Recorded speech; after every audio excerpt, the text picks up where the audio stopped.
There we go. Broadcast is on its way. Put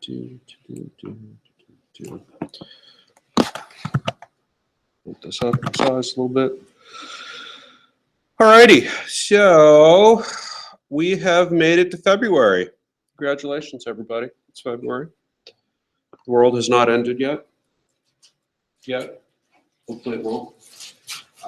So where we are today is we are going to talk Master Art for the web, building an HTML template for Master Arts.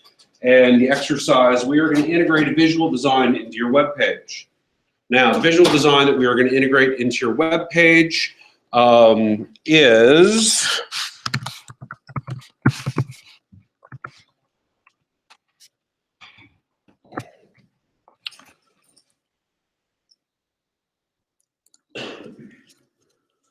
this design, which is a really, really basic design. But I am also going to show you again, kind of like I did earlier, about how this build that I am getting you to do is still a build that is flexible enough that then you can turn it around. So if this is kind of the old HCD design,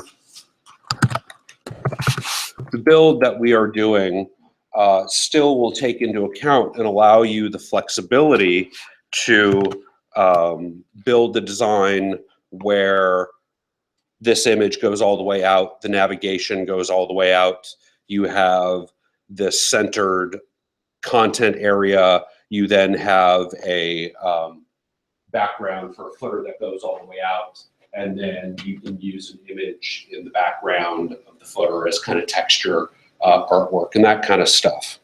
Okay, so kind of where we're going a little bit. Let me just sort of show you an older tutorial of mine from my theory of web design class. That the concepts are still the same, but the way the background images and the way some of the stuff works in here we don't do anymore since things have turned around to being responsive, and I'll show you the difference with that.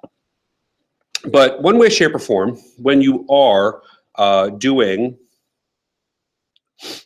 a visual design, how many of you, like, what was your name for the scarf? You were just saying that you use Illustrator and export things as PNGs and stuff like that. So how many of you use Illustrator and Photoshop? Okay, a lot of you guys. So when I'm doing my wireframes to visual design,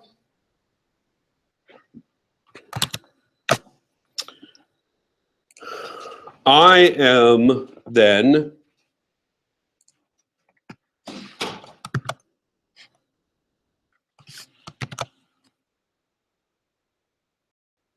yeah, those grays just do not show up on this projector. It's too bad. Well, when I am doing my wireframe designs and my visual designs, I am using basically mostly Illustrator and then utilizing Photoshop to when I need to slice out images, if I even need images at all anymore these days.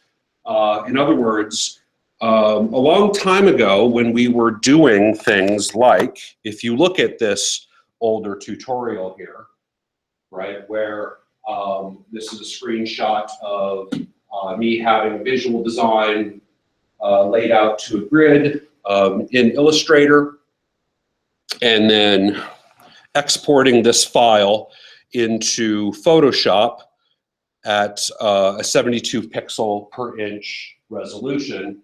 So I'm still using the 72 pixel per inch resolution when I am doing graphics on the web.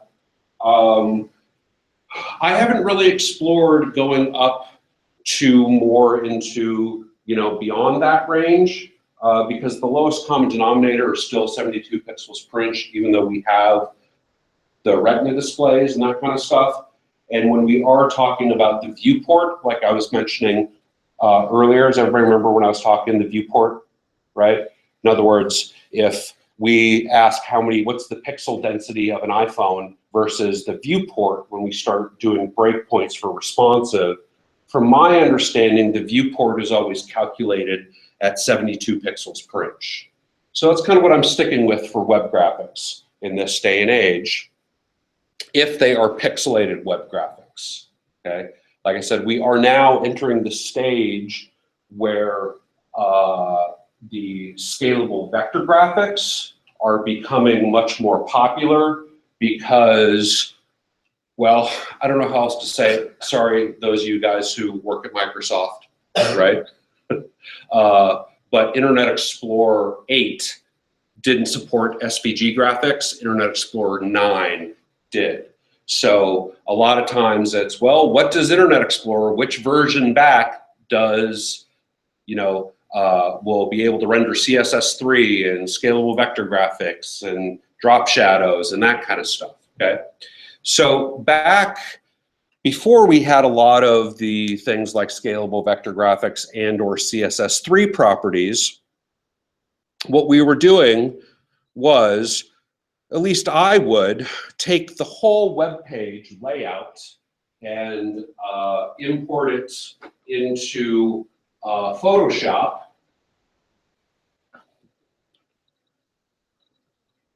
And then according to whatever build I was using. So here you can see a kind of an old sketch of still a very similar build that we're using today, meaning background header, so the horizontal header area, the horizontal navigation area, the horizontal, what we're calling in our tutorials, the content area. Sometimes I call it middle, right? And then have a content area and a sidebar. But what we're doing is I labeled it content and then have a text area in the sidebar. And one quarter I deviated from that, and we had a lot of problems.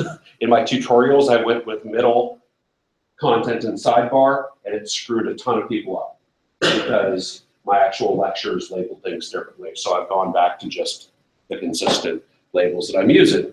But again, this is a relatively old sketch of still the horizontal planes of elements, right? So again, if we look at the current HCDE website, we have the horizontal planes of elements. We have our branding, logo, header area.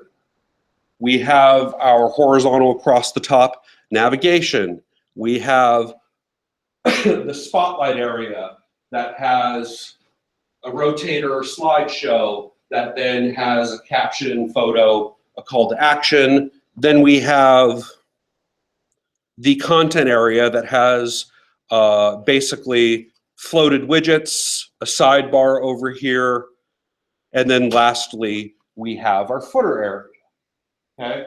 So does anybody remember that one screenshot I brought up a long time ago in the Ducket book that there's that whole page wrapper idea, right? I at least tend not to use that page wrapper idea at all and just see things in those horizontal planes of existence like that. So then, once we would be in Photoshop, right, we would then have to slice and optimize our graphics. So how many of you have ever done it where you dragged out guides and did a slice by guides? Does that sound familiar to anybody? Okay.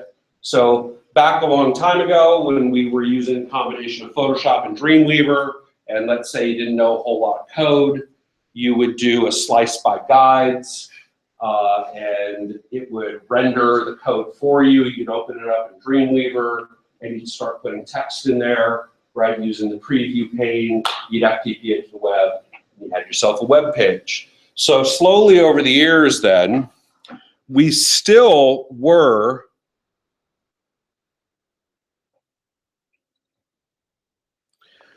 taking actions that we needed, right, and cropping them. So if I needed the logo, I could crop that out of my Photoshop or Illustrator document and save that as logo.gif or logo PNG, etc., and then use an image tag to use that as my logo and then style appropriately. So as the years have gone by, and now things like, if you look at that gradient right there, and that gradient right there, and some of the, if I bring this up a little bit, and those drop shadows and that kind of thing, that was back before CSS3. Okay? So as versions of CSS have been kicked out and evolved, CSS has updated, I don't want to say updated itself, but they've added more properties into CSS that then the browsers have to be able to render those properties. And a couple of the properties that we will explore today will be how to do a gradient and how to do a drop shadow using CSS so you don't have to make image files like that any longer, right? Because using image files like this, what's the downfall of using a lot of image files like this? Speed. If you're on a slower connection, then all those images take a long time to render. If you're on a phone, right? So on and so forth, okay? Does that make sense? Okay.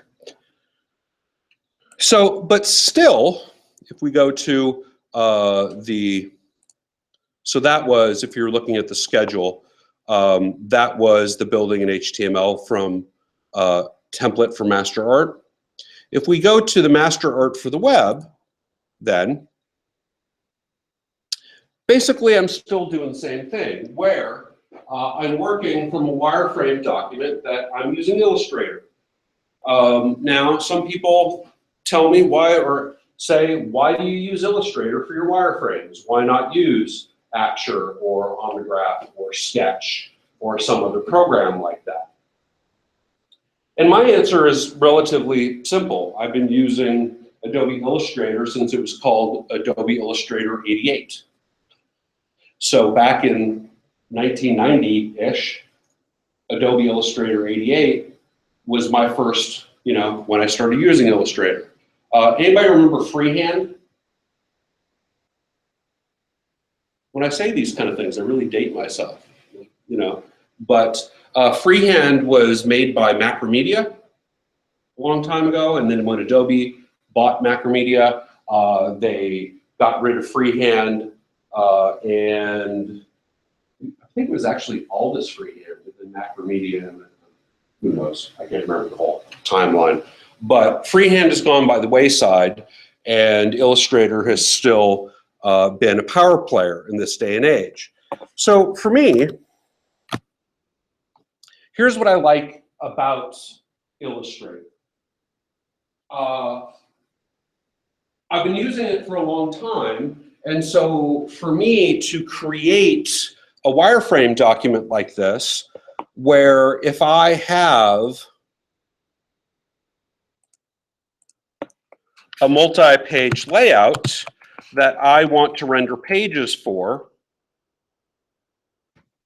I can then have, up in my layers palette, you can see that I have a master header layer,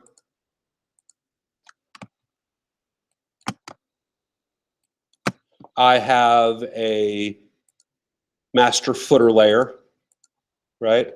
And then I have a layer for the home page that has the main chunk of information in it. I can then make what I call a gateway page, a main category page, then a destination page. And as well, if I turn on the guides. So we are currently now using the 960 grid, right? So what I have done here with these blue guides is I've recreated that 960 grid so I can then snap elements to the guides. In other words, what I'm saying is to do wireframes like this, let's say it like this, a document that I just did as a demo so if we go to my Web 200 class, if you want to see how to build a wireframe in Adobe Illustrator demo. If you go under the videos section,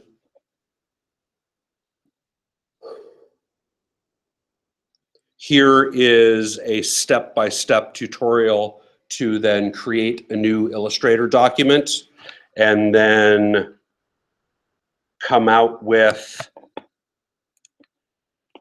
let me open the document real quick.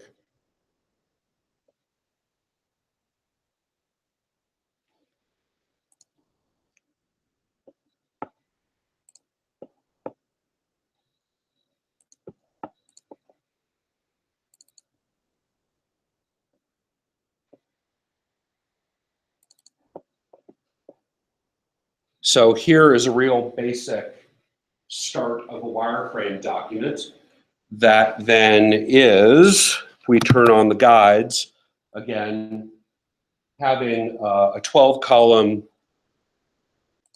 guides and grid. And then this one right here, this artboard, is my 980 pixel desktop artboard, where again,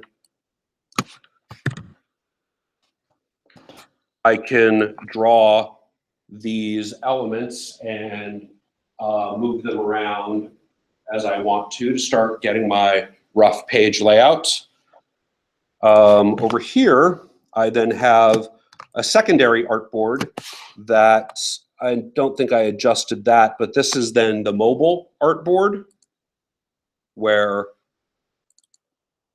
I made an artboard that was 700 pixels wide and then had a live area 600 pixels that I didn't, because it was a demo, I didn't get to actually drawing on it. But if you want to download that file as well, you can.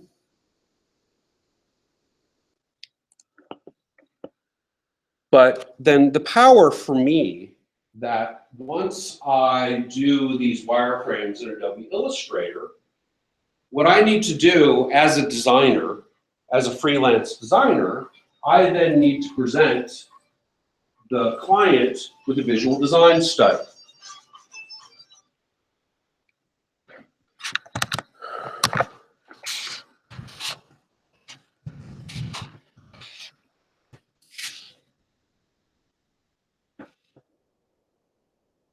So if I go to kind of my client staging area blog, I go to these visual design studies. Here is a bunch of different visual designs. Well, let's say 3 major concepts, right, with variations that then get shown to the client, and ultimately they pick one and like something out of another one and make you do the traditional 4th design, if you guys know what I'm talking about. Anybody ever done graphic design where you had to present concepts to a client and they like a little out of this one, a little out of that one, they want you to put them together? Anybody? No? It's terrible. But ultimately then, this was the visual design that they chose.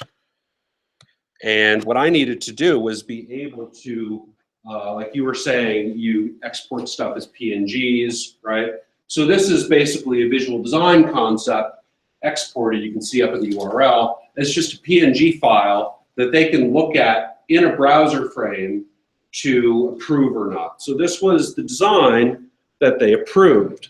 So eventually what I needed to do then, obviously, was build this out, okay?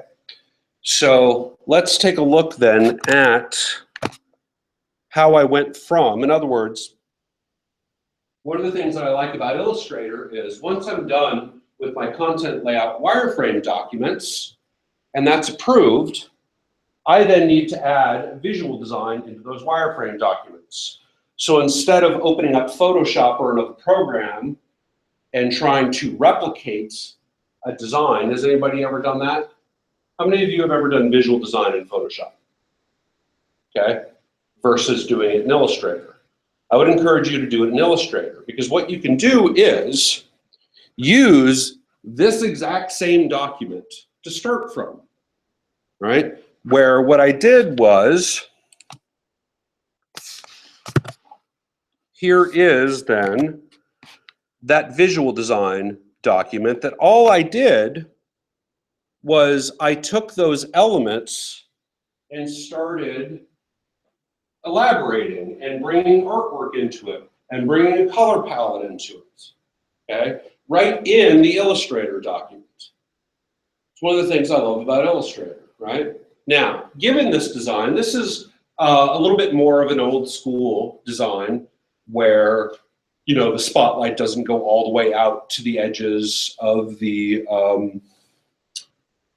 browser. There's some background imagery, etc. But overall, they seem to like it and seem to think that it fits with their company and who I got paid, and I try not to hate everything I do, right? But if we look then at this file, which, by the way, if you guys want to download these two files to see how they're built, what they look like, in the Master Art for the Web lecture here, I have the download to the Jet City Improv wireframe that I just had up on the projector. Now, if you download that,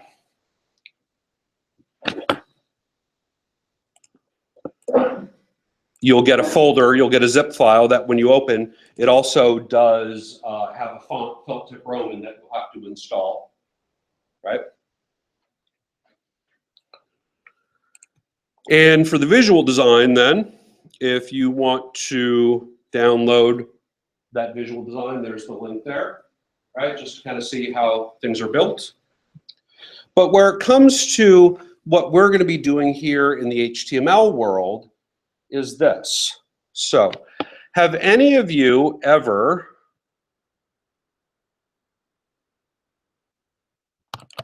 worked as a graphic designer with a client that then what you have to do is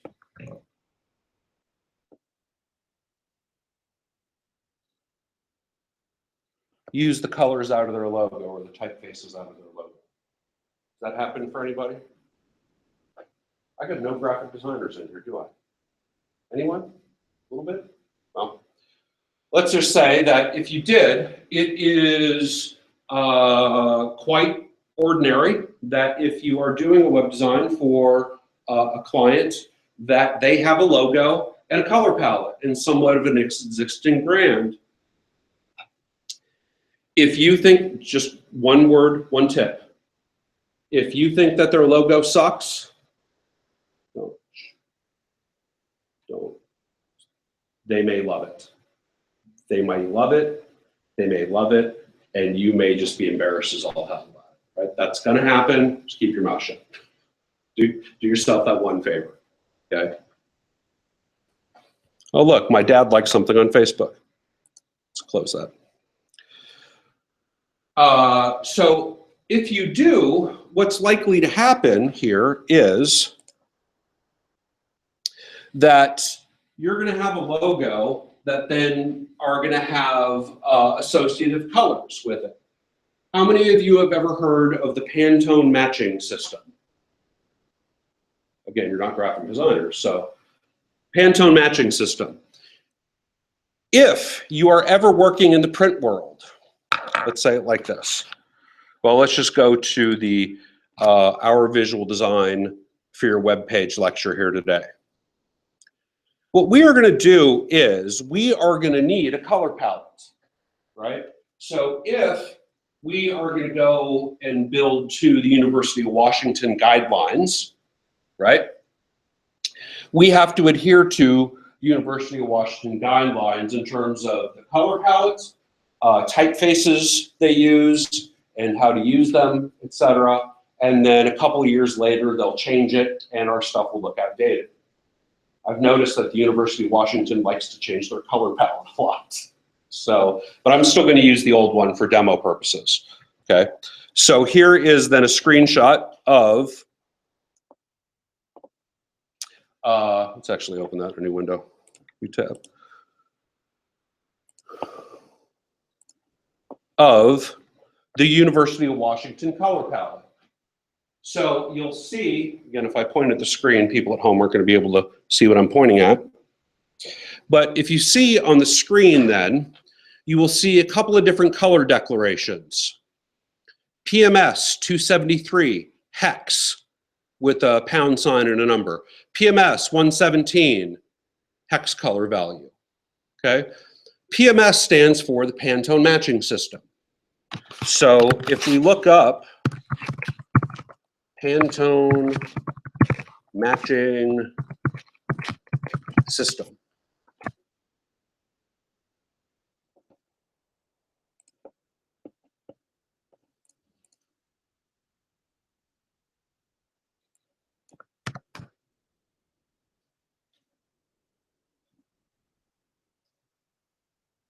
welcome to Pantone. No, I don't want to subscribe. So the Pantone color matching system, then you can see here these swatch books. So if you've ever taken a job to a printer and you are using spot colors, so what are spot colors? Okay, let's kind of rephrase that. Full color process printing. Okay, if you have a textbook, right? In your textbook, you have the full color spectrum in your textbooks. So has anybody ever heard CMYK? Okay, cyan, magenta, yellow, and black come together to make up a formula. So if, let's go back to Illustrator real quick. If I opened the swatches palette here,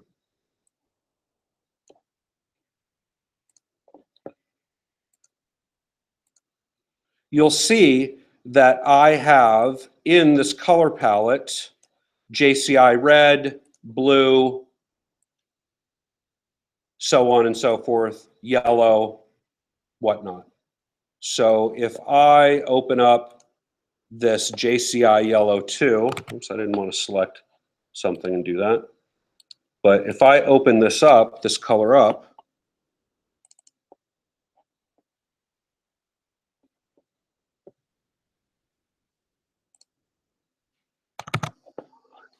hold on, let me deselect.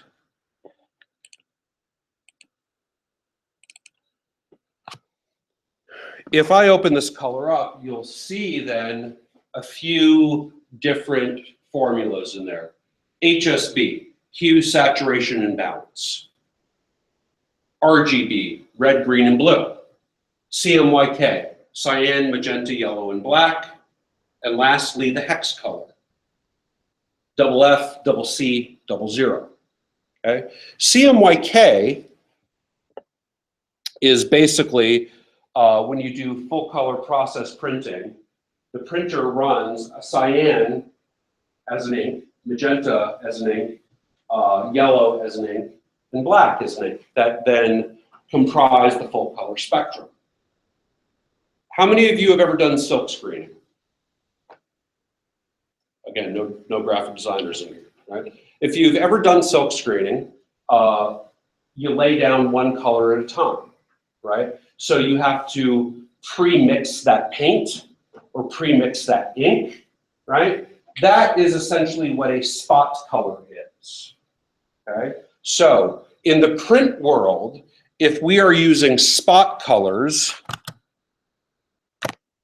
we use the Pantone matching system. So in these color books, you will see all these spot colors. PMS, whatever, PMS, whatever, PMS, whatever, PMS, whatever. Now those PMS colors then have, as well, they have the formulas to mix it as RGB for your monitors, red, green, blue, and CMYK for print. They will also give you the web-safe hex color, right? We're gonna use hex colors. Remember when I did hashtag 666 for that gray? That is a hex color. That's the way you can designate a color in the web. You can also use RGB, right? I have a tendency to just use hex colors because that's what I do. But one way, shape, or form, your client then is possibly going to give you a logo and tell you what the PMS and the hex colors are. What you might need to do is, if I go as well and go to this Master Art for the Web and download this RAW visual design study,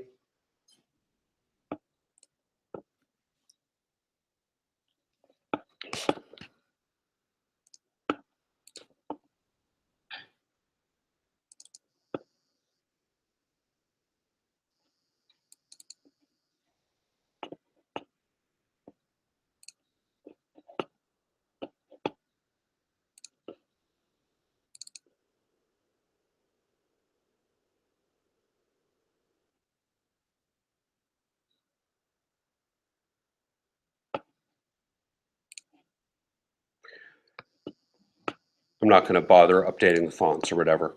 But what you may encounter is a logo or a color palette that has two colors, right? So two colors, obviously, is not a whole lot of colors to then use all the way around your design to create somewhat of a dimensional design, okay? So for instance, if we look here at this Illustrator file, this gray and this background gray are actually from the same base color, okay? So look up top in the header there. That purplish color, right, has a nice gradient in it. Or if you want to say it's a nice gradient or not, right, it has a gradient in it. This color right here, that purple, all based off of this same base color right there, okay? So same thing, if we go to back to this Jet City one, right? If we kind of zoom in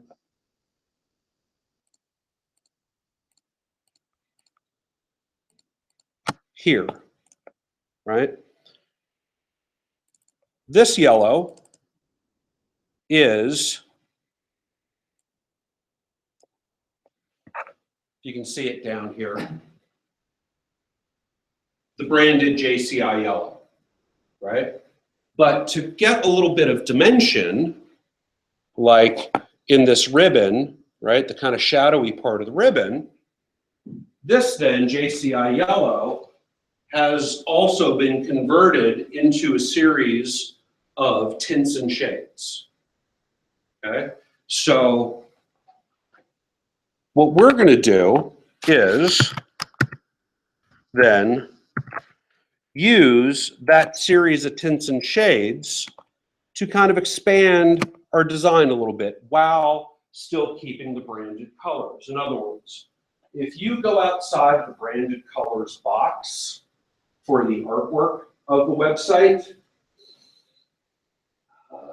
you're risking going to the circus, if you kind of understand what I'm saying, right? You want to stick with the branded colors, the branded typeface, and work within those parameters.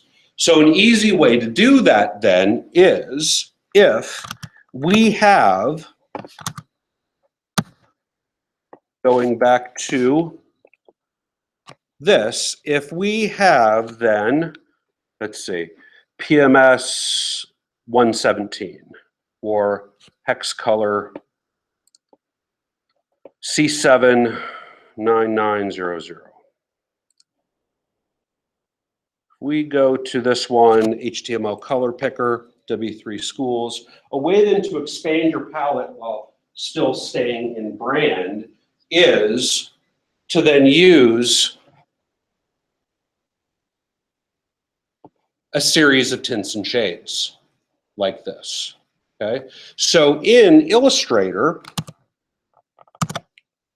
if I, let's say, have this random blue as my base color, and I want to use that random blue to make a gradient in the sky and use a little bit for the reflection in the water, so on and so forth.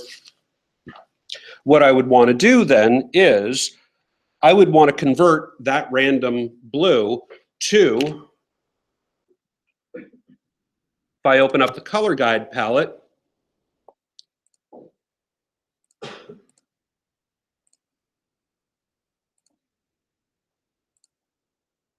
on.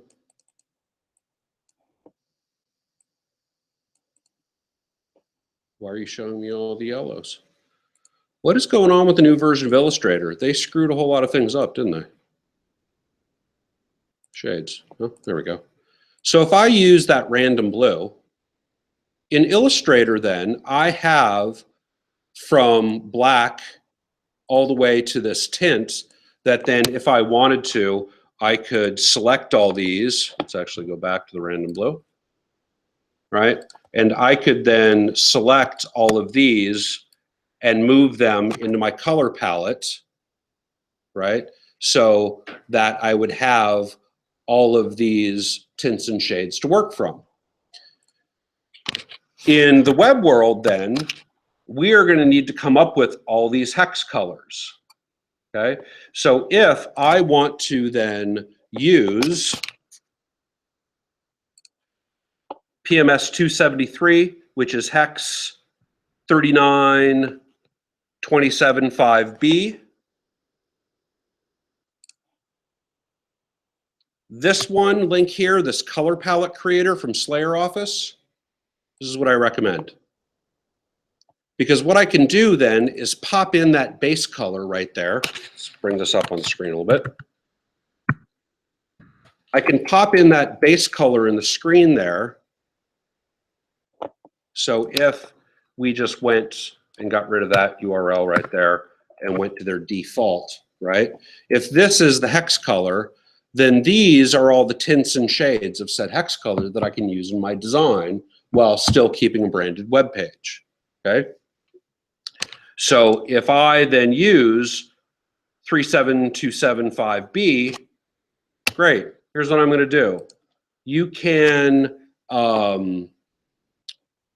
hit permalink for this palette, which then you can take that URL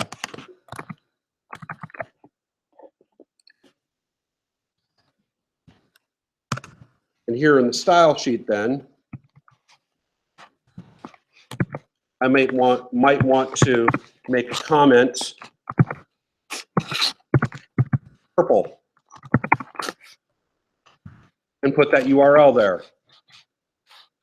So this is where you guys might want to start doing this with me as well, okay? Because we're going to start then implementing the UW. But did that background help at all, visualizing this a little bit?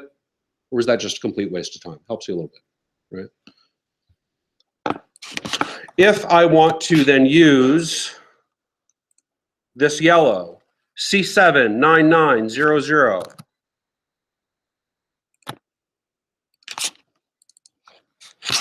C79900, hit OK for that base color, right? Then I hit permalink for this palette. Then I have all of these tints and shades to choose from. As well, if I now say,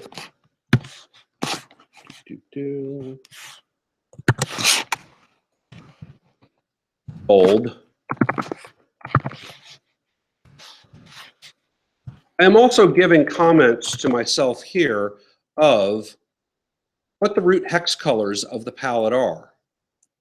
Okay, if I wanted to then use they're supporting PMS gray, PMS white, well, I'm going to guess that gray will just use the default grayscale in of hex colors, right? Anyway, so I'm going to close some of these windows. Design, CD, leave that open, visual design, leave that open.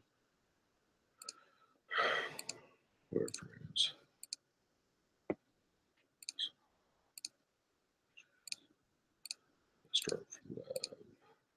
schedule. Okay. So now what we're going to start doing is we're going to start implementing the color palette into our design.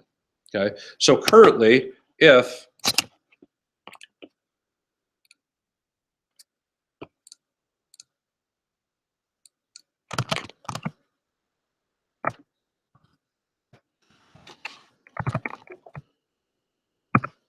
I open the new tab and I go back to my 2017, we have this, which hopefully this has shown you how things are built. But now it's time to get rid of all the dumb lines and all the grid lines and all the, hey, great, we know how it's built. Now let's actually make it look halfway like a real web page, right? So first thing I want to do is I am going to assign a color to the HTML tag. Okay. Oops. And here's why. Eventually, in our design, I am going to use a gradient along with a background image. Okay. Now, if we look at, let's say, again, just using the Jet City Improv website as kind of demo. If you're sick of looking at the Jet City Improv website, think about how I feel about it too, right? It makes for a good demo, but I'm sick as shit about looking at it as well. But if I inspect then, in the body, you can see that I am using, so actually bring this over a little bit. In the body, I am using the background color of black, right? I am then using, where'd the background image go? Background URL, right? I am also using, actually I'm going to turn off this responsive thing.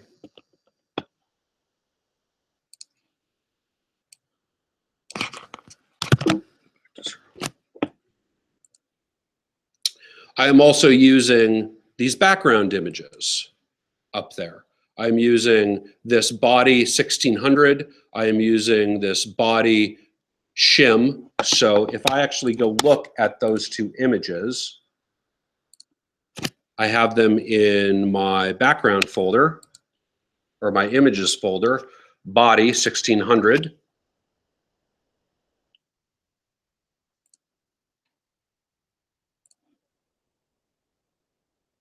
Background body shim. So what I'm doing is in the body tag here, I am using multiple background images. Okay, this one, this shim, this one, this full skyline image. So if we go here and scale down a little bit, you will see that that one main background image sits centered in the body tag, right? And it doesn't repeat. Remember how we did the grid lines that we sat it in the center and then we repeated Y? So this is positioned top center, right?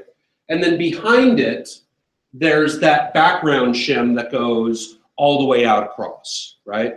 So what I had to do with this background image was I chose about 1600 pixels wide because I needed to accommodate all the monitors. And what I wanted to do was I had the balance of that skyline while also using all the monitors. Now, I could have just taken that skyline, centered it, and repeated it. However, if you actually look at their third-party application site for their buy their tickets, that's right.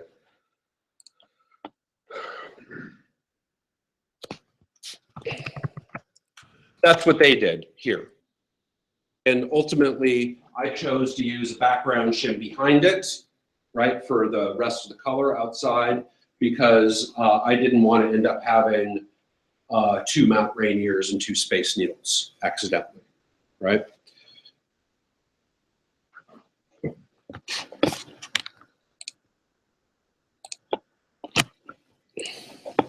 In this design, we are going to use that background image of the body tag. Now, we can use a background image and 1 background color in the same tag, right? But when we add a gradient into this, for some reason, you cannot add a background gradient and a background image to the same element. For what reason, I don't know. If it's a bug in the system, but that was a really long way of going about saying that we are going to use the HTML tag. And what we are going to do in the HTML tag to start out with is say background color. And then again, we are going to use the hex color 39275B. So don't forget to put the hashtag there. And now if we go and we refresh that, great. Now we have our background color in there.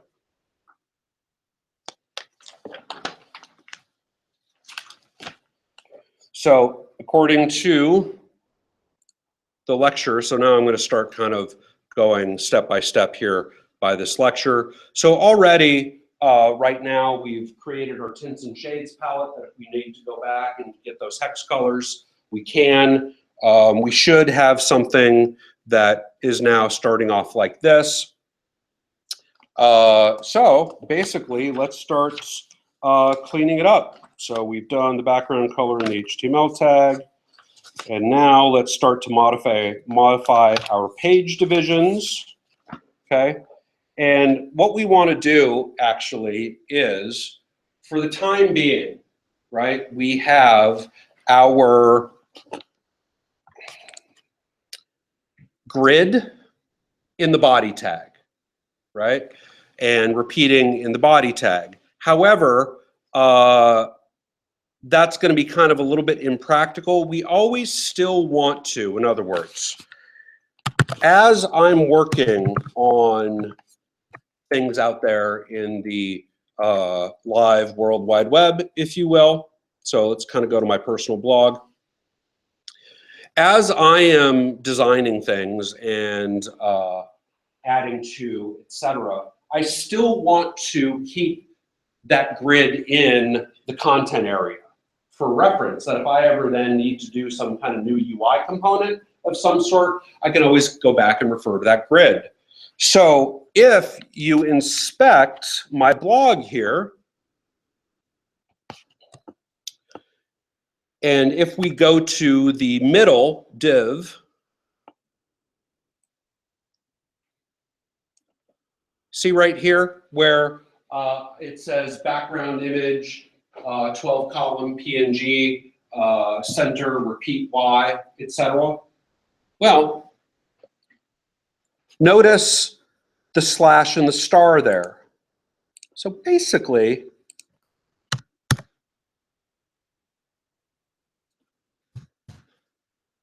that graphic is still in my page. Can you see it on the projector? Yeah, you guys can kind of see it, right? So that graphic is still in my page, that if I need to go back and refer to it, I can. So let's kind of still do the same thing with the grid that we've already set up. So what I can do is simply just say, you know, this background image, cut, instead of using middle,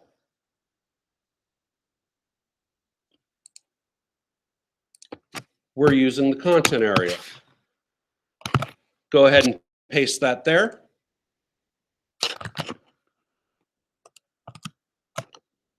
If I do that now and go back here, now I only have that grid in my content area, right? That I can refer back to if I need to. So what I'm going to do then is go back here and around just the image link.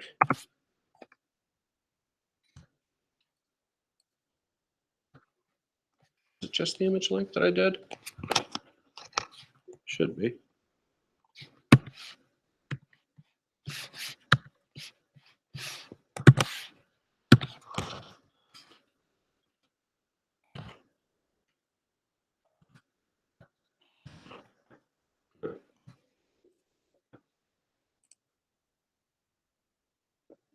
So if I go here, then I can always select that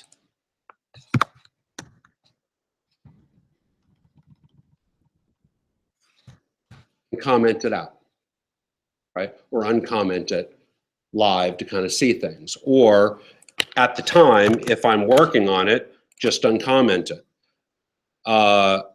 Yeah, this is Dreamweaver's new color coding. That should have, I'm used to it turning gray. So, but anyway, there we have it. Let's as well now go and take care of all of our major elements. I'm gonna get rid of that border 1 pixel solid black on all the major elements. As well, I'll leave this one there for the time being. So black.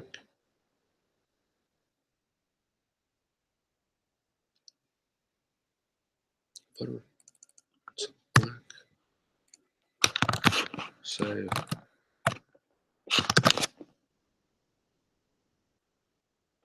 All right.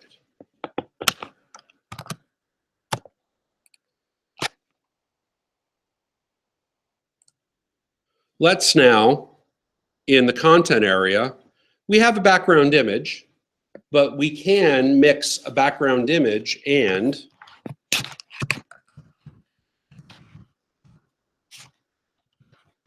background color. So I'm going to use hex FFF. Okay. So hex colors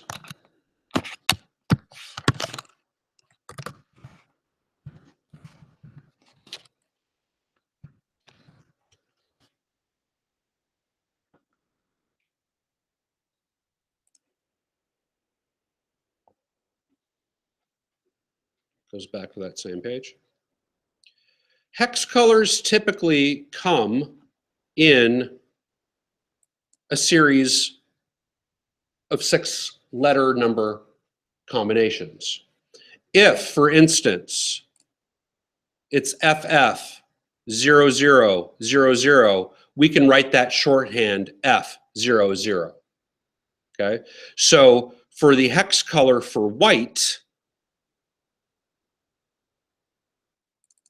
right, our hex color is then 6 Fs. RGB 255, 255, 255. If then we have it like that, we can use shorthand FFF. Just like when I use 666, really it's 6 sixes, but we can then use shorthand. Does that make sense?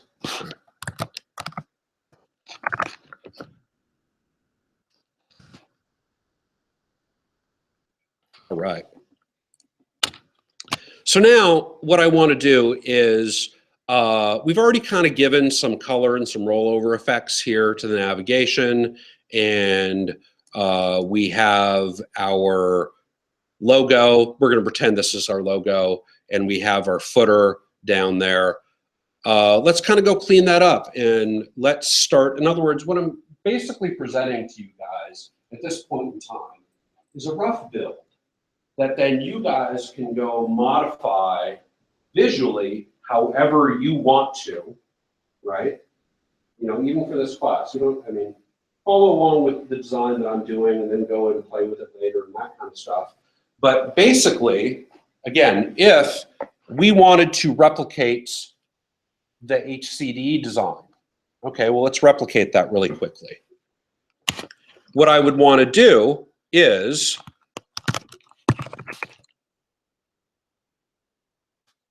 I have a white area, I have a purple area, I have a white area, I have a purple area. Great.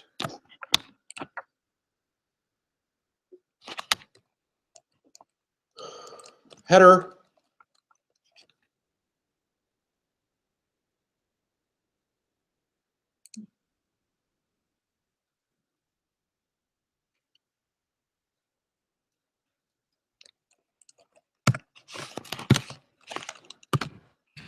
I put a div around it, and if I have white, purple, this is where I might want to say class. White. Sounds kind of awkward, but nonetheless, right? So if I have that wrapper around it, and I went up to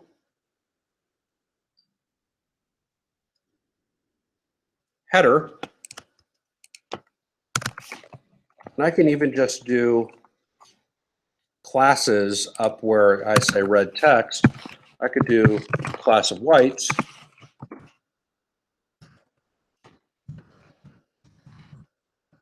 Background color, whites.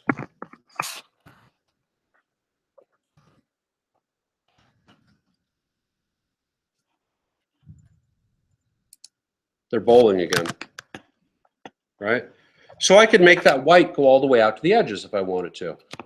Same thing.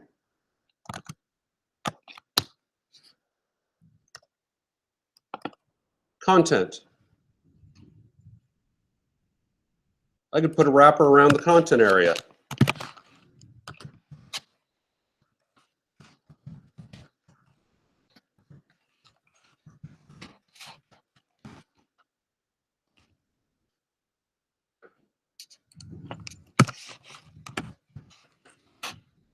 It drive me nuts. What is that? Huh? Anybody have any idea? Bowling Wednesdays, right? So basically now we have something that looks like, right? Now, we could have gone the other way. Currently, I have a body color or an HTML color, right? Or a background color in the HTML tag of purple. So this color is being shown up from that background color, where this color is, background color is there because I have that wrapper around it. Same thing with the header. But let's say I went the other route, where I had then the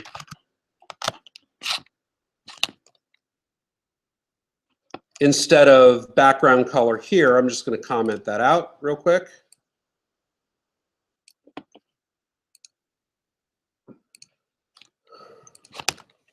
If I said background color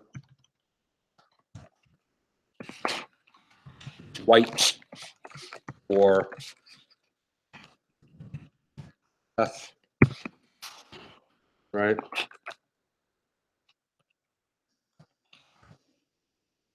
Now everything is white. So if I wanted the nav and the footer to be purple all the way out,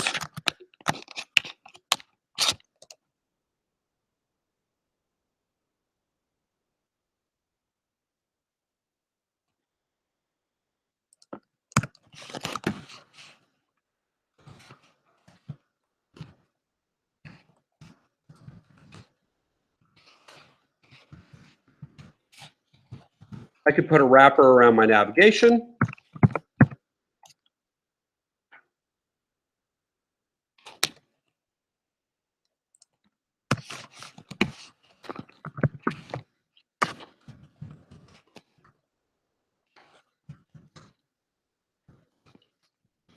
One around my footer.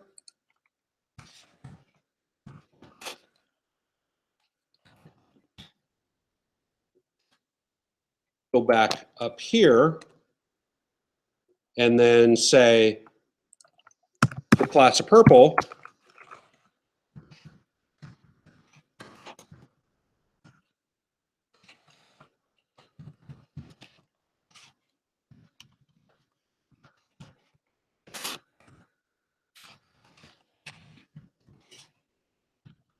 background color, purple, and I'm just going to use that keyword for the time being. I'm going to go back up and take a look at my purple hex color, copy that, come back down here, say that color purple. 6 to 1, half a dozen to the other, right? Does that make sense? Okay. Now that I've shown you that, right, you can see again that, oh, great, I can adapt to the design, whatever. So let's go back and follow the tutorial. And if you guys want to explore with this later and turn in whatever visual design you guys want to turn in, knock yourself out, right? Use whatever colors, background images, and stuff that you want to do. So I'm going to go back and I'm going to leave those wrappers around my things for now. I'm going to go back and comment that. No, I'm not going to leave the wrappers around because go back to that purple and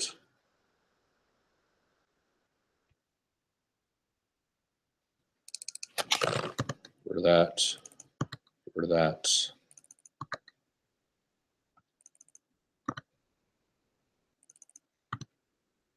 Just go back to the basic stuff that I had to begin with.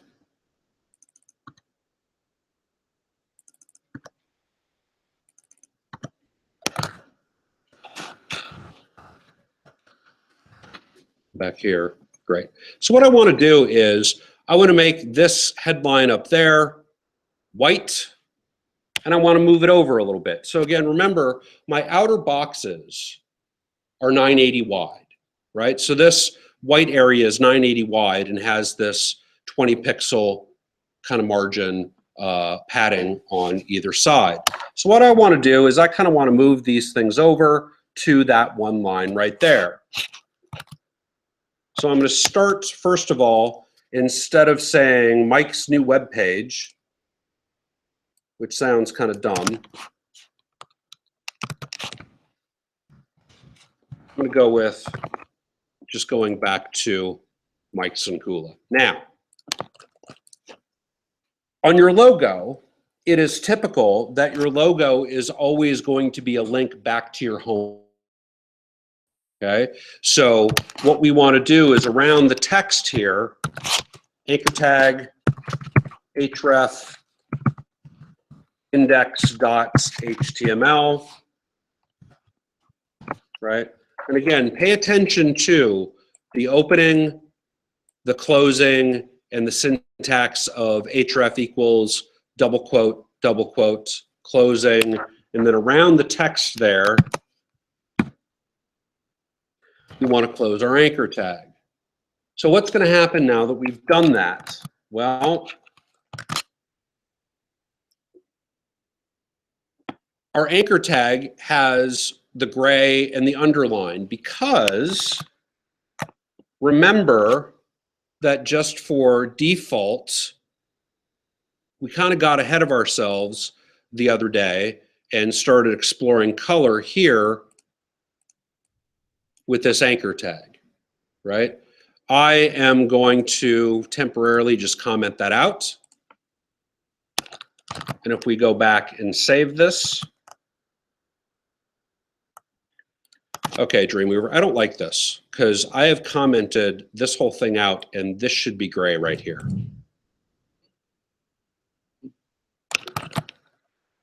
That bothers me.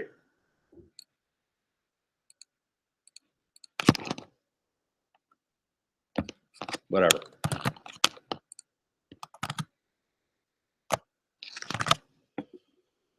So now again, all of our links are back to default blue, right?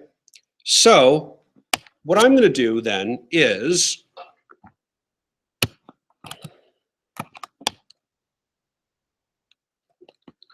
I can do a couple of things. And I'm going to kind of go with a style that I typically go with is when I'm calling out a logo like this,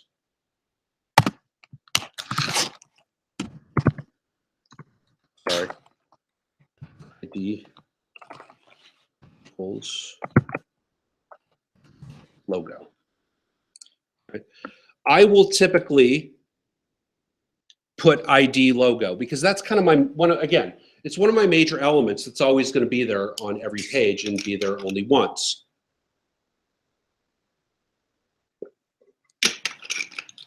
So what I have a habit of doing then, instead of calling out a universal anchor tag color like that, I will then, wherever I am, so if I then am inside the header and using the ID of logo, right? I will then say, well, I'm going to do this. I'm going to leave logo, and I'm going to leave that blank because I don't have any rules that I'm going to write to it right now. But if I then am going to say logo A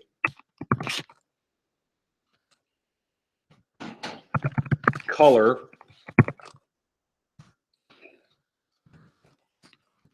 triple F, we want to get rid of that underline.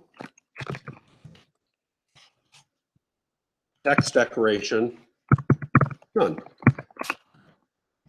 Okay.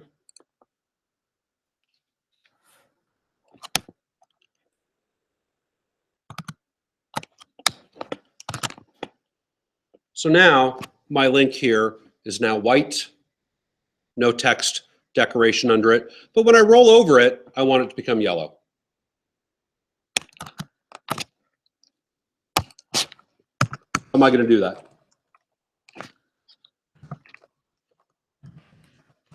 Anybody remember? Cover. Color. Gold.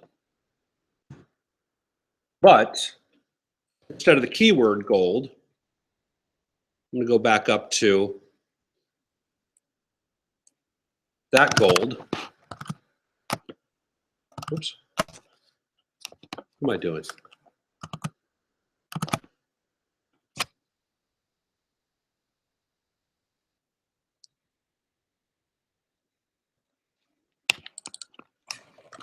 Hex C79900.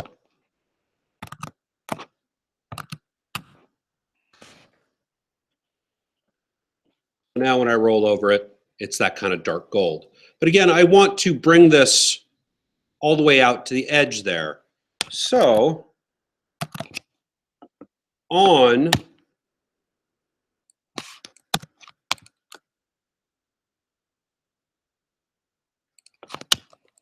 my header, right, I had a width of 940 and I had a padding top 0, left and right 20, because as we were building this according to the 960 grid or the 980 grid, we wanted to bring it in those 20 pixels. But now for the visual design, right, we want to kind of bring it out to the edges of that according to the specification we're building. I'm going to go back and say padding, where did I say?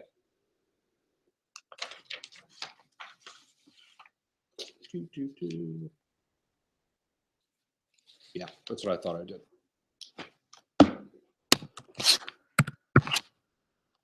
20 pixels top and bottom, 0 pixels left and right. But again, if I did that, right, now I took the left and right padding off. I would want to bring this width back out to the 980 mark, right? Remember our box model?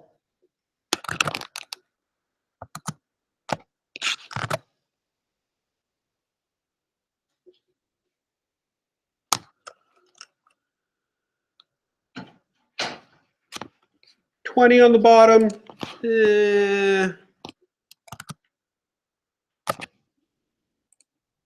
Let's do it like this. Instead of padding 20, 0, let's go padding 20, 10, know what? I'm just going to do this.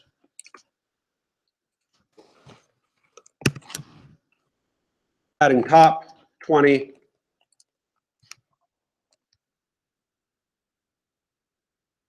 Oh, no, that's right. Never mind. We'll leave it alone like it is. Let's go to the navigation. Same thing. Width, 980. Padding,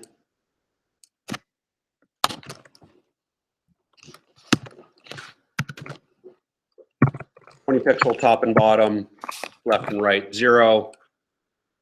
Again, we're going to probably put way too much space between the logo and the navigation here, right?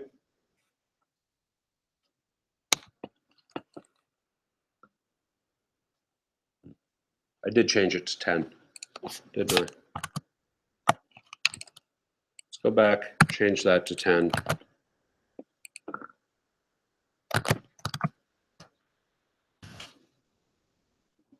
Right? Yeah, a little too much space, but whatever. For the time being, who cares?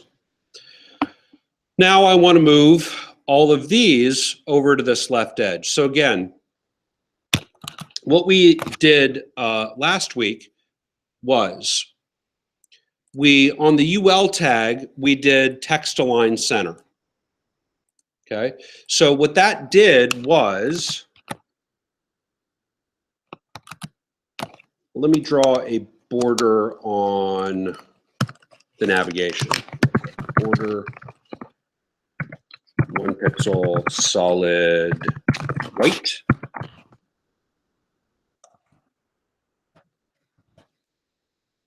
So what that basically did was, again, when we are using text align center, if I am using text align center on I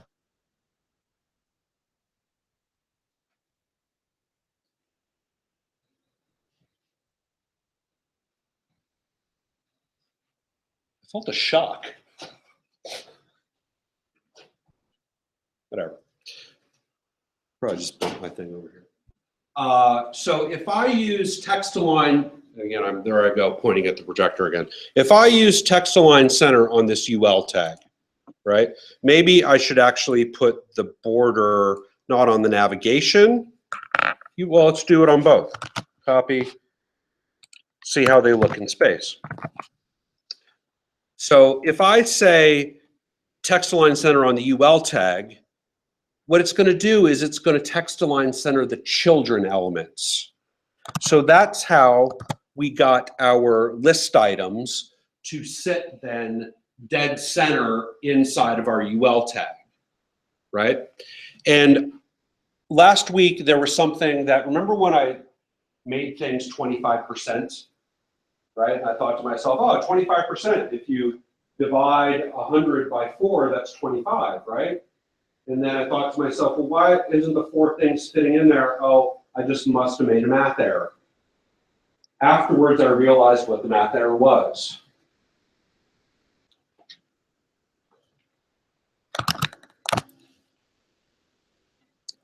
Here, when we say display inline block, right? And I said width, 20%, right? If I said 25, it should have fit in there evenly. However, one thing with inline block, do you see the space between those navigation items right there? In between the pink boxes? Why do we have that space? We shouldn't. We should not. You know how shit just works the way it works because it works that way? You've heard that theory, right? Why does it work that way? It just does. Well, why? It just does. And a 4-year-old could ask you why as many times and just because, right?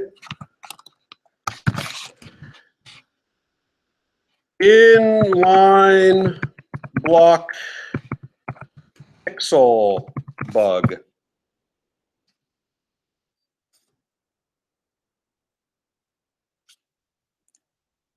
That's the article I want, right?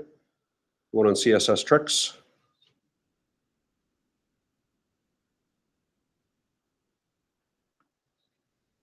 Like that, there's that space. You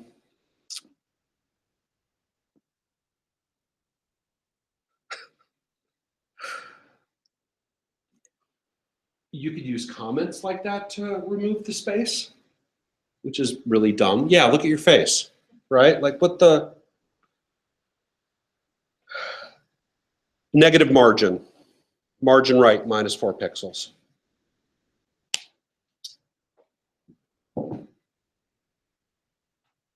Why? It's just what.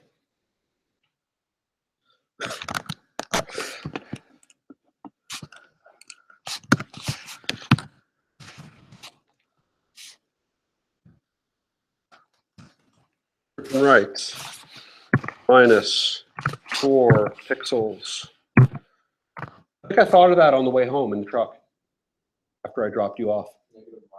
Yeah, I was like, oh, that's what happened. I forgot about that dumb bug. And then I felt stupid because I didn't remember when we were doing it. And I blew past it. It happens. I'm not perfect, you guys.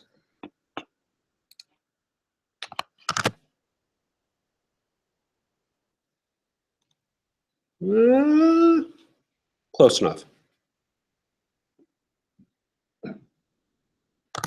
Minus 5 pixels, whatever. We're running out of time. We should just keep moving on. Just know about that little bug right there. But it's not going to matter a whole lot because what we're going to do next is, instead of having them centered align, we're going to say the UL tag text align left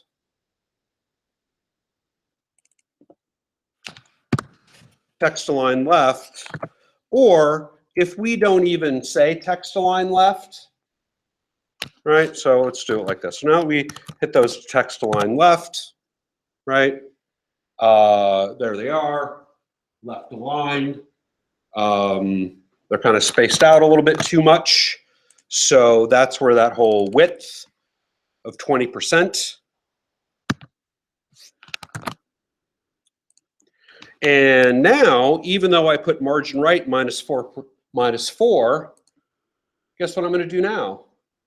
I'm going to totally backtrack on that, but at least I showed you that bug and how to fix it. I'm going to do a margin right, 20 pixels.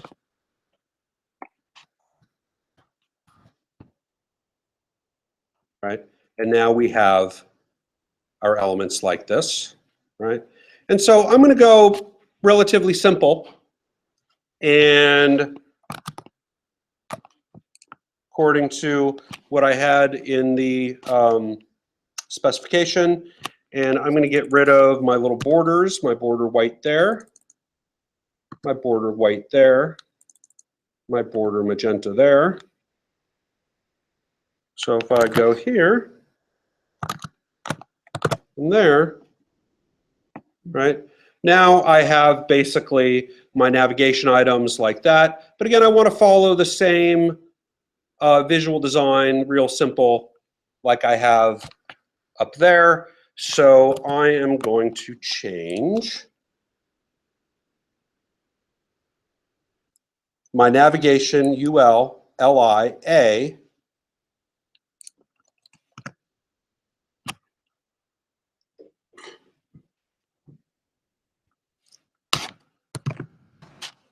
color,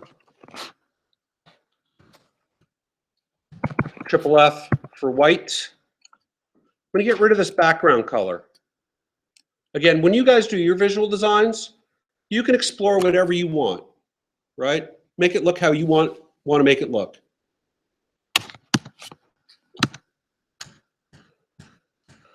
White. Instead of that white, I'm going to go back and find my gold.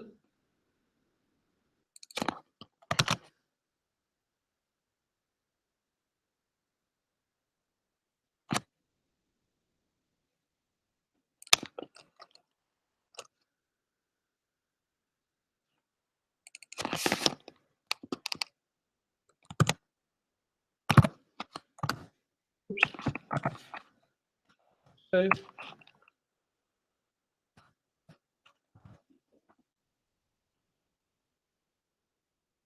Yay.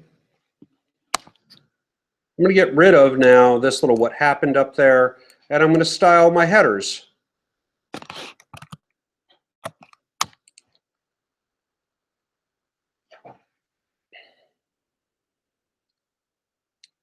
So remember how I put this what happened thing there to show you guys, what was I showing you?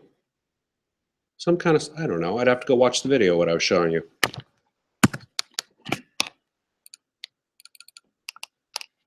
Delete that.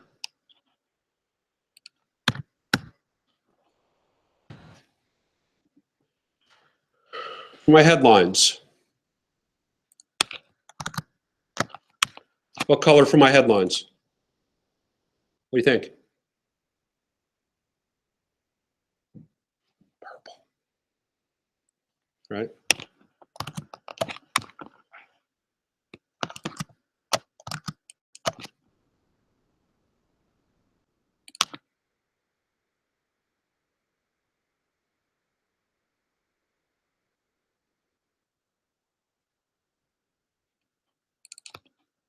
Copy that hex color.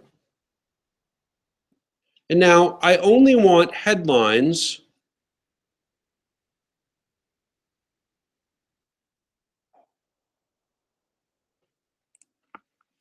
to be purple that are inside my content area. Because if I have headlines like that H1 outside and I want it to be white, I want it to stay white. So I am going to say content H2. Typically what I do is,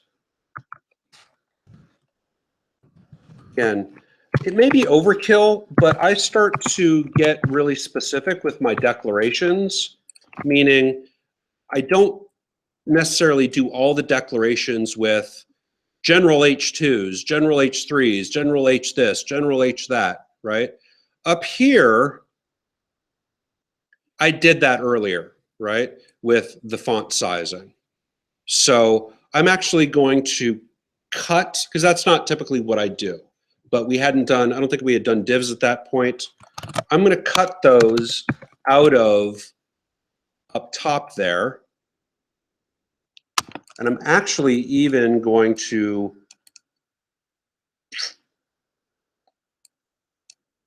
comment out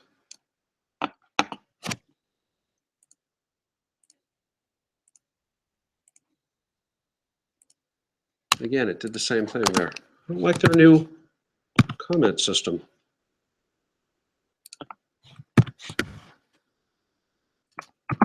Well, it might be a good idea to comment things out one at a time anyway, so if you want to turn things back on, right? So for those H2, H3,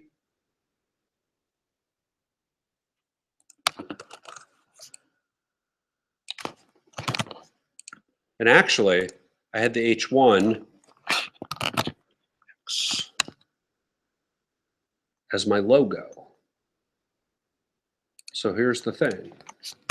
Let's say I can do one of two things. Header, H1, font size 36. Or should I put font size 36 on the ID of logo? It would be the same thing, right? Here, though, content, H2,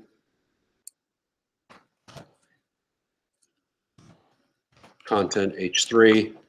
So this is where that if I said then color, and again, purple, I had the purple in my clipboard, but I did something else. So let's go back to purple.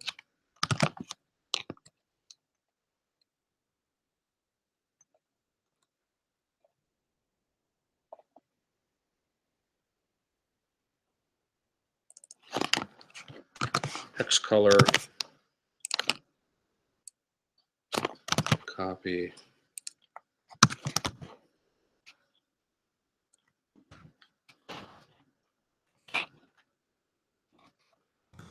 Save.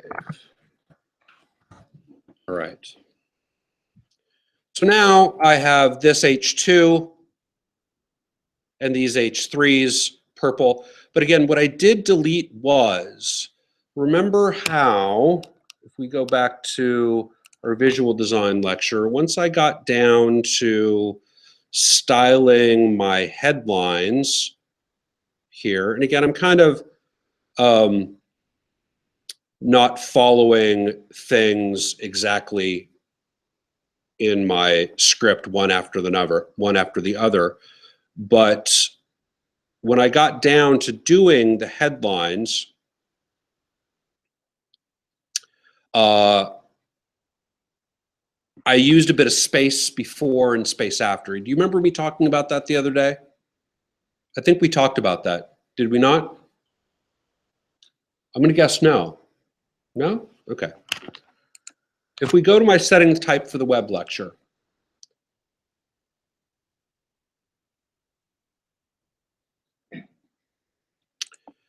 we would want to follow some, I'm actually going to open this in a new tab. We would want to follow some typographic traditions here. And let's say it like this. On each paragraph tag, right? So this is an Illustrator where if you're doing a wireframe in Illustrator or a visual design in Illustrator, these paragraphs then, right? There is no blank paragraph tag in here.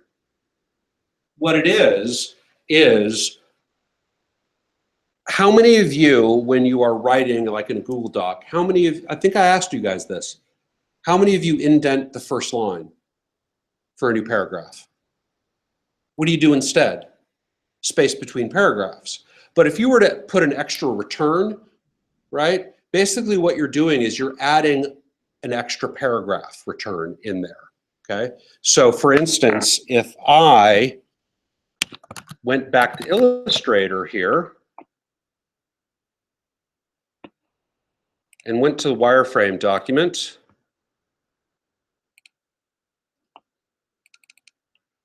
here's a paragraph, there's a paragraph. So if I turned on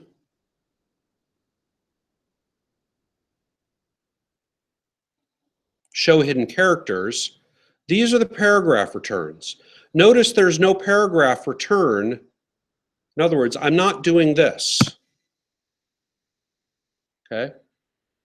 Instead, what I'm doing is on this paragraph, if we look at the type styles, I have a space after here. Okay? Because that mimics then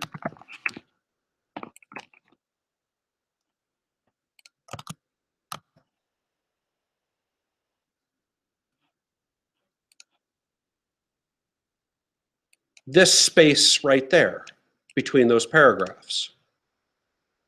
So if I inspect this, right, we have already put on general P tags, margin bottom, 10 pixels, right?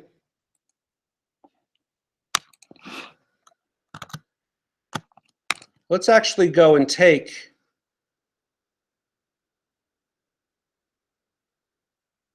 this paragraph tag then out of the top up there.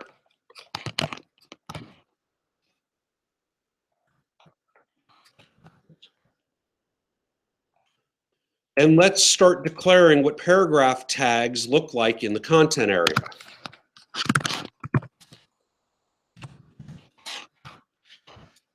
Right? So we have a font size of 16 pixels. We have a line height of 24 pixels. And to get the space between the paragraphs, we then have a margin bottom of 10 pixels. And on our headlines, okay? Headlines, so size to line height, on paragraphs, I use a 2/3 rule. On headlines, I typically do a line height of 100. Because if that headline wraps,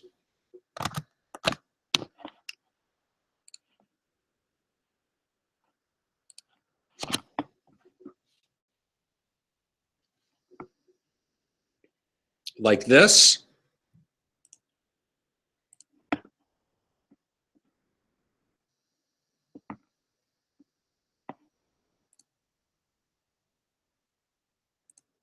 I will typically use either 100 or 125. If I went and used 150 as my line height, is that too much space there between the lines and the headline? I'm going to say it is. So on headlines, I typically use between 100 and 125. Here, let's just use font size 24, line height 24 on the H3, line height 18 pixels, right? But now we also have to, let's go to a screenshot out of my typography class.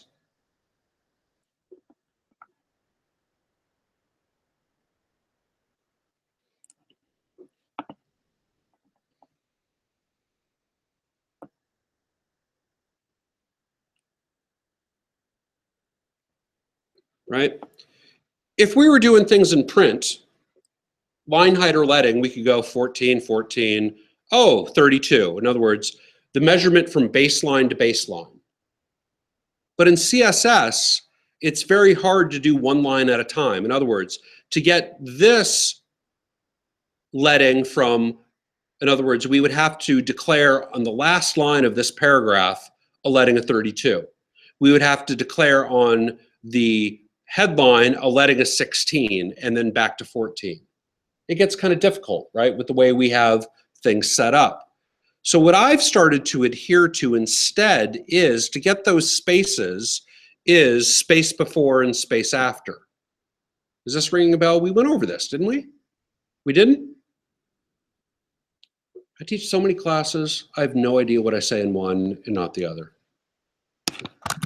Fair enough, we didn't go over it. So let's say then on our H2,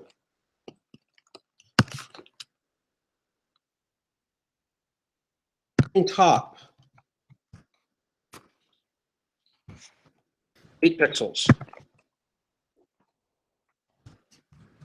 Margin bottom, 4 pixels. I'm actually use that same setting on my H3. Now, why padding top and not margin top? Could swear we discussed this in here. No? Weed is legal, you guys.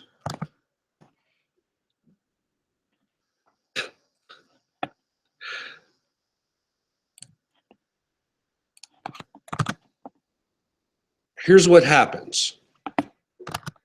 If on my paragraphs,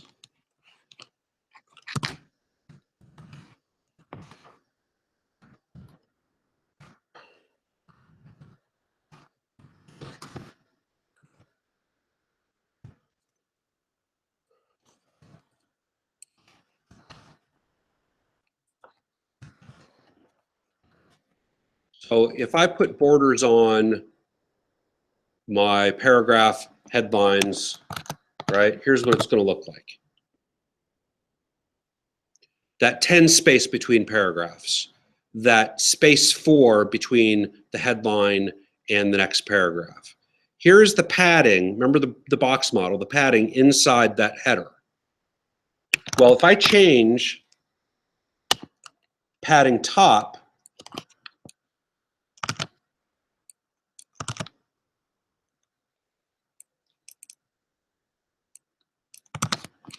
to margin top, remember how we talked about, well, that's just the way it works? Why am I not getting another 8 pixels? I've got the 10, but I don't have the 8 beforehand for the margin.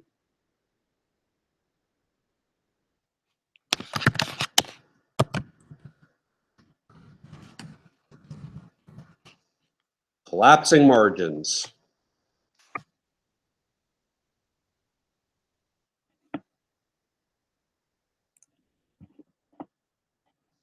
Basically what happens is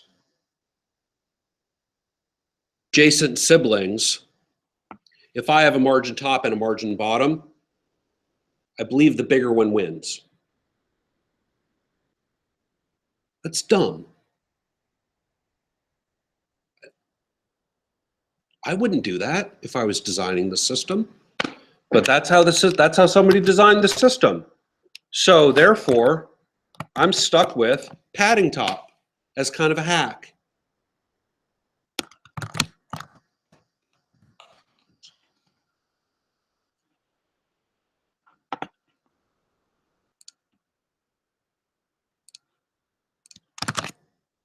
To get that space, right?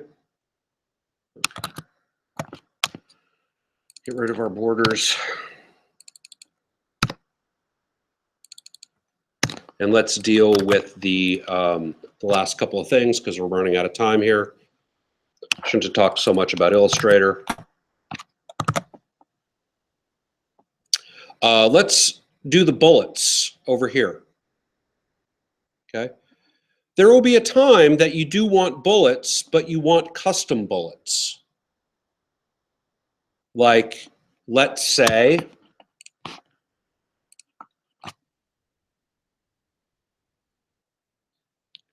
for this demo purpose here,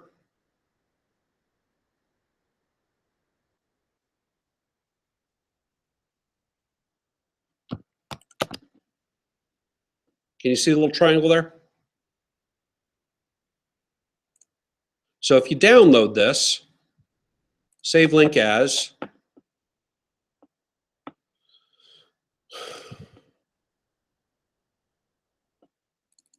put it in your 532, and now, again, mine's in my 2017 folder.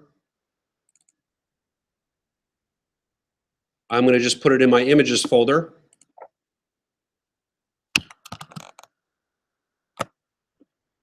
And now it should show up here in my images folder. Don't forget, it's not on your server yet. Put it to your server. So again, just like I did these right here are going to end up biting us in the ass down the road. General UL and OL tags, meaning when we get to the flex slider, it's going to use list item tags, and these settings are going to screw everything up. Okay, so instead, what I want to do is I want to delete those out of there, out of the top. And again, this is just my style. You might get people arguing with me, but I'm going to do it where all UL and all OL in the content area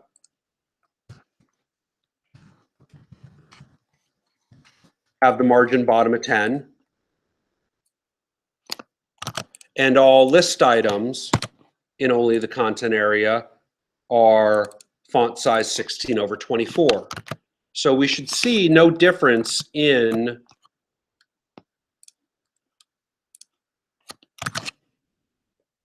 our content area. Our navigation may or may not have changed size. It probably went back to just the default list item, which I believe is 16 anyway, right? So we can leave that for now. But what we want to deal with is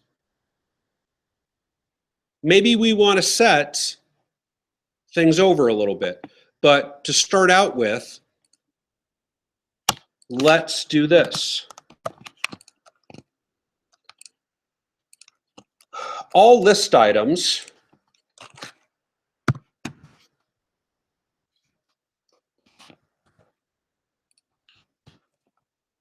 actually, so this is a general list item, but we want to say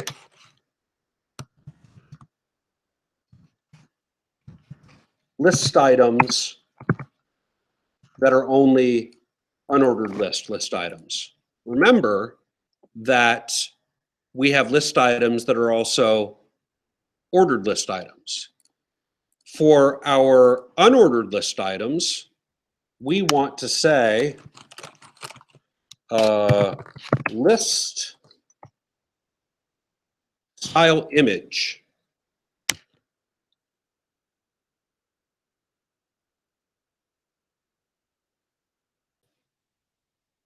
Background bullet, PNG. And now, hopefully,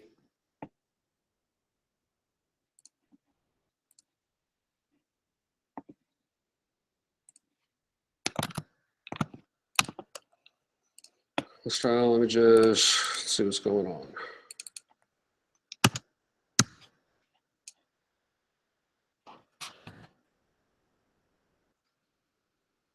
Ah, I don't think I put that file up there. Let's see.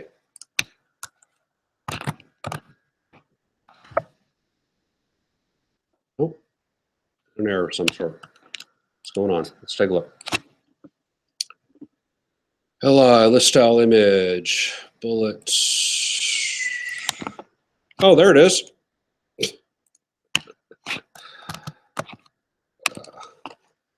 Contents, UL. Did I just have to refresh something? What's going on?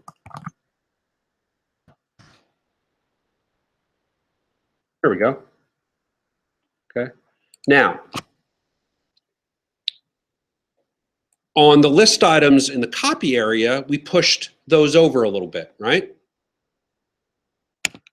But we didn't push the ones over here.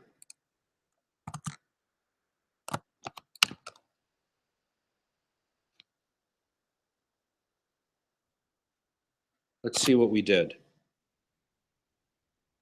There it is. Text, OL, UL, padding, right? So we could then say, actually, if I'm that above, I'm just reorganizing a little bit. I can then say sidebar, OL.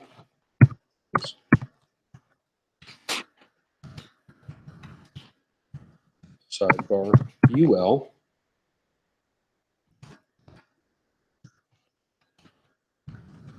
Padding, what would I do? I can just do it kind of similar. Let's do top and bottom 20. Sorry, top and bottom 0, left and right 20. That may put us right on the marker that we want. Let's see.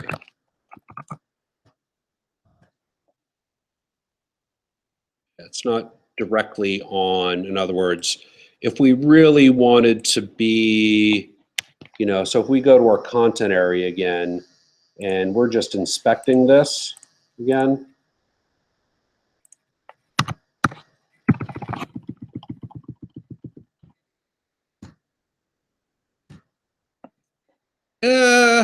Do we care if it's not? Yeah, it's going to bog me. I want it right on that line, don't I? So let's say padding 16. And even over here. See what that gives us. Here's the thing. This right here is the scientific process called eyeballing it.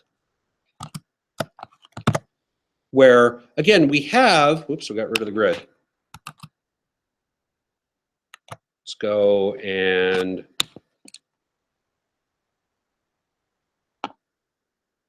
in my content, turn my grid back on. Again, this is what having that grid in your area is nice for, that you can then see how things line up in space. Maybe it's 15, but close enough.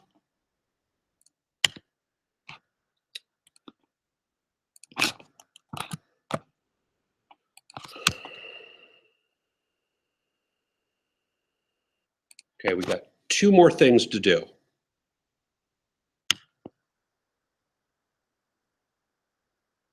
Let's comment this out again.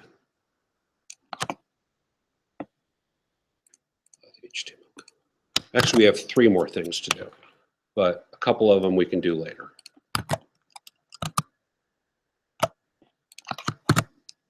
So again, what I want to do is I want to bring that, and you know what, that's going to bug me on the content area.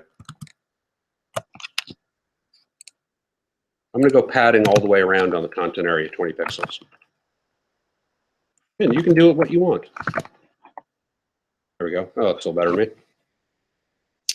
me. I'm also going to do on the content area corner.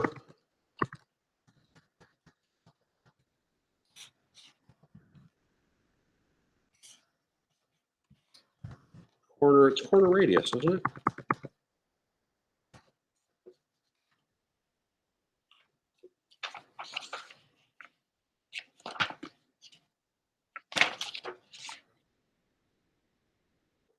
Border radius. Again, I'm not perfect. I have to look sometimes. Border radius 10 pixels. This is new in CSS3, where if we want something curved, right, like that, we use border radius. What if we wanted our face to be in a circle? Who can tell me the math? Anybody? Anybody?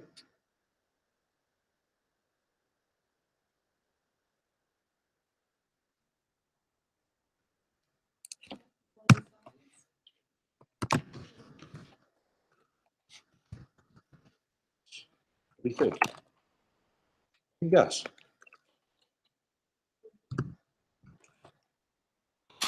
I think it's 50%.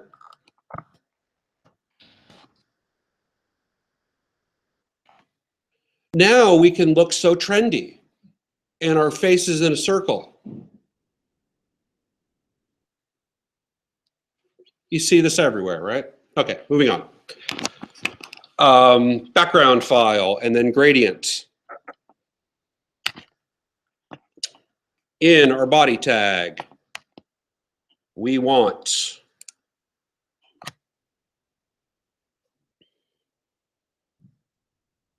those boxes, background boxes. Save link as. In my images folder, you're noticing a pattern here.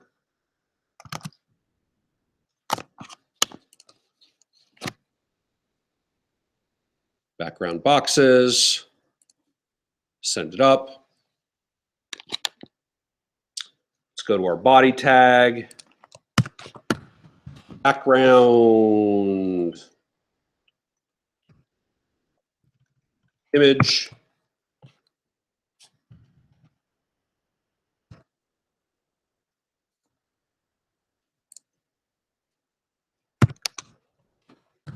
Background, position. What am I going to position it? Let's just do center. So it'll be dead center in our page. And we want to say background repeat. Let's say this time repeat X.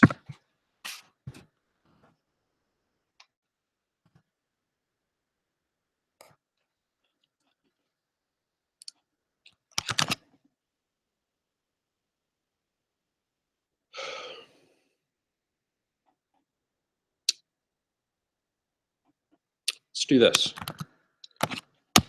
Background top center.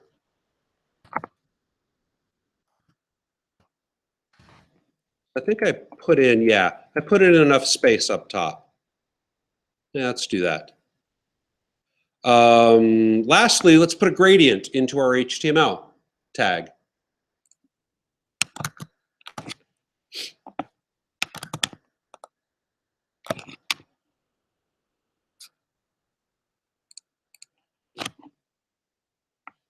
So we're going to apply a CSS gradient.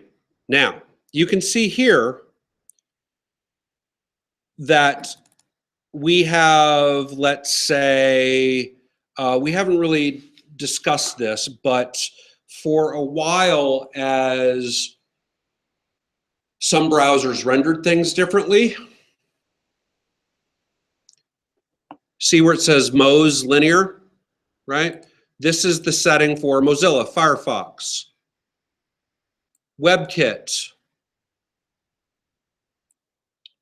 Chrome and Safari, WebKit linear gradient, Chrome and Safari, those versions, Opera, IE10, right? So for the W3C gradient property, oops, that's not the one I want.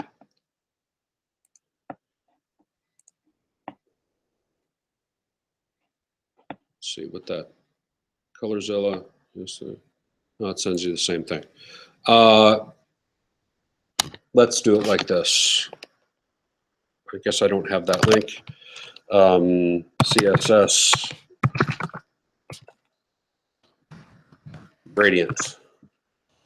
So I always trust the W3 schools one the best. So if we want a gradient background,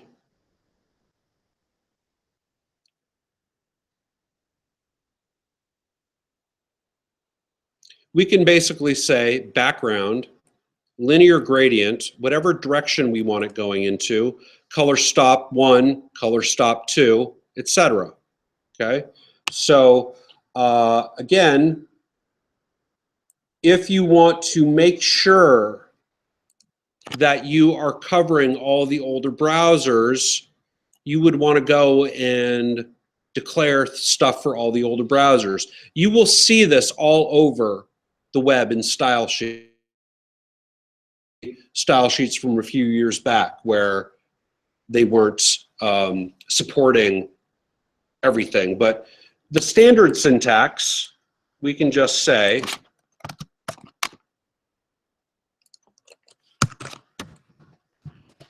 background, whoops.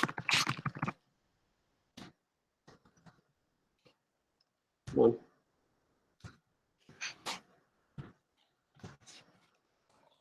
We want to, yeah, do it here. So background,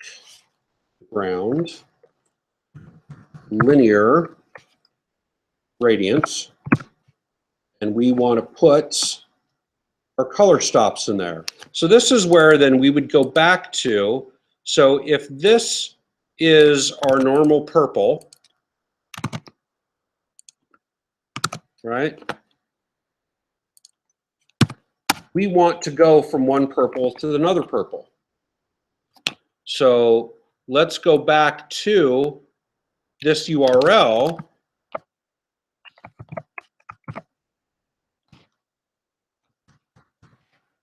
That then shows us,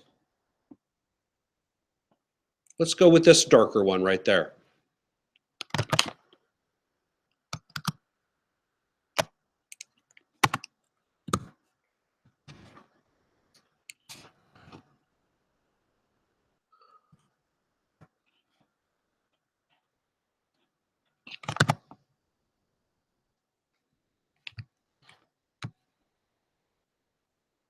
So it looks like the darker starts on the bottom. Let's make sure. Let's go back here to the gradients.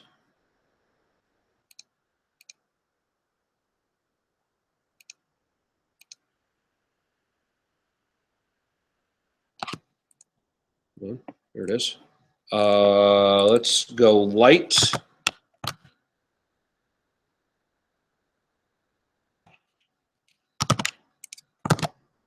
to dark and see which way it rolls. Yeah, so light to dark. So I want to go dark to light. So basically, I would switch the darker one there.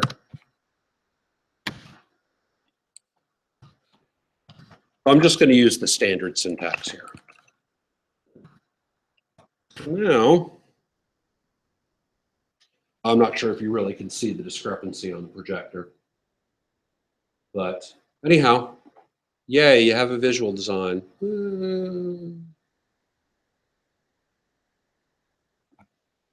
So again, you can do your visual design how you want to, right? Or if you just want to stick to the specifications that we did and turn that in, that's great, right? Because now, at least you know how to move beyond that, right? Did showing you kind of the purple and white bands and how to set that up kind of explain the, oh, that's sort of the more the modernish way, right? So it's still a relatively standard build. We did not put links on our sub-navigation. We can do that later on down the road. But yeah, like I said, go ahead and use colors that you want to use. If you want to use a different background image, if you want to make your header light, your footer dark, your whatever. I definitely, how many of you are starting to actually kind of, you know, go home and take a look at this and kind of tweak things and putz with things? One person. You like that guy? You are too? Yeah. Good. Good. Because that's really, you just have to, I mean, now that you know like all the properties and you know how to look stuff up, right? You should be able to, oh, hopefully this is teaching the fundamentals of, oh, these are all parts of the puzzle, right? Now I can paint the puzzle pieces however I want to. Yeah? All right, that's all I got for you guys today.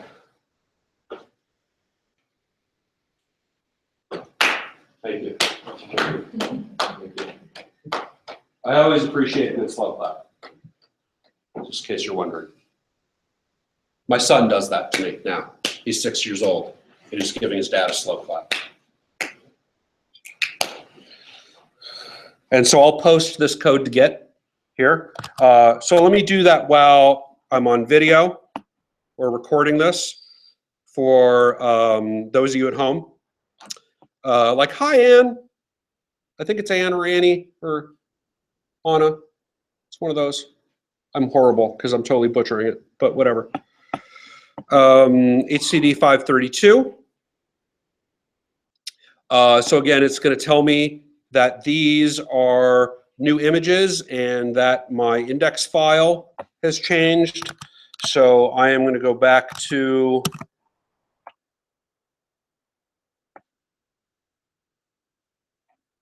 the lecture,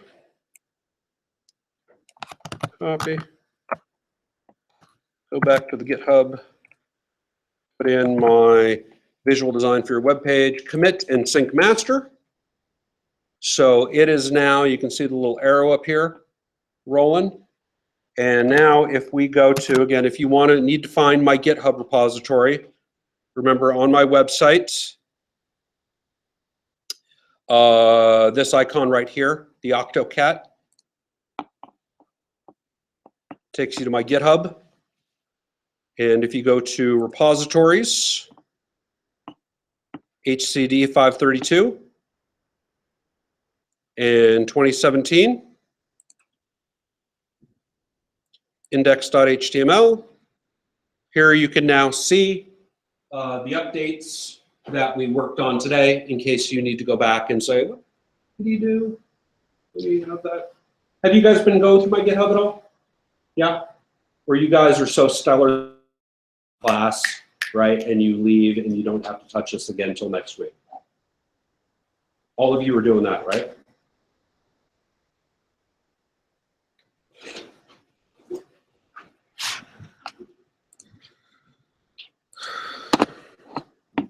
And stop broadcast.